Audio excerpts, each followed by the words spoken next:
welcome to Psychology Daily. It's our first day, first episode, and we decided to publish one video on a daily basis about science of psychology. Every week we'll pick one topic and publish 7 videos about it.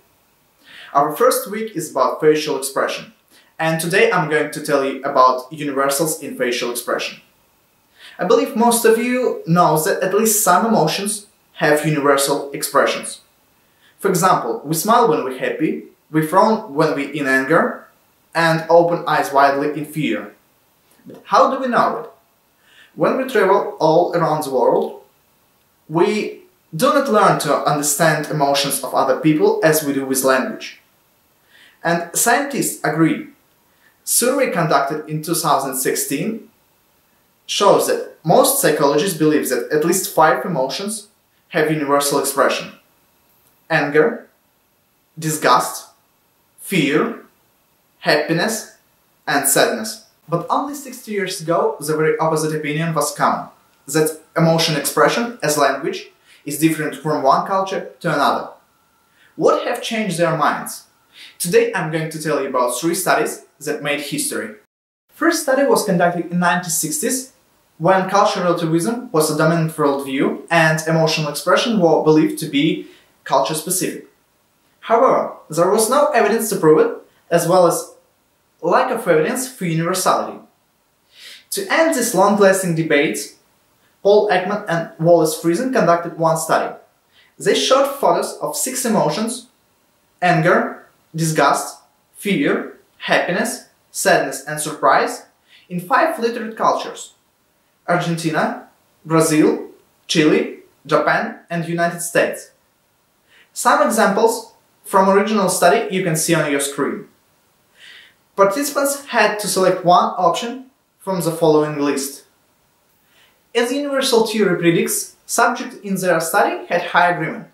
It means every emotion in every country was labeled with a predicted term significantly higher than chance. The very same results was obtained by Israel, who conducted similar study in different cultures with a different set of photos. However, both of those studies shared one limitation.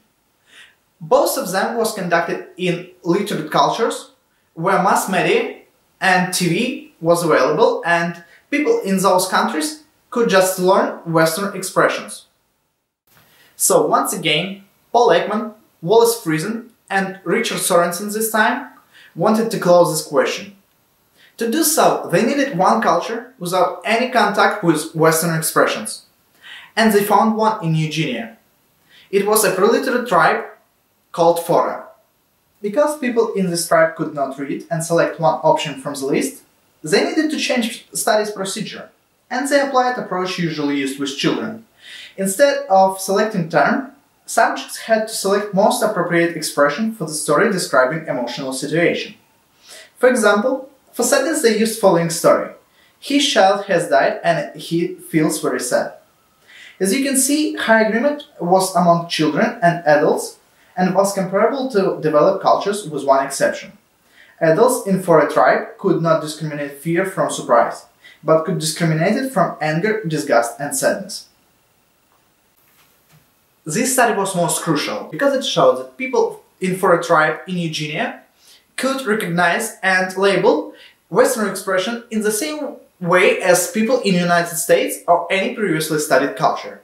Finally, they conducted similar study in the United States. They took expressions of Fora people during some emotional situations and showed it to United States students.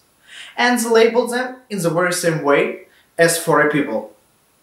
Those 3 studies show that people all around the globe, no matter how old they are, what educational or ethnical background they have, label at least some emotional expression with high agreement. Those studies became what we call classical studies and mentioned in every psychology textbook when it comes to emotions. I hope you enjoyed this video. Tomorrow I'll continue on topic of facial expression and will discuss one of my favorite studies. It is about infants, facial expression and deception. See you tomorrow.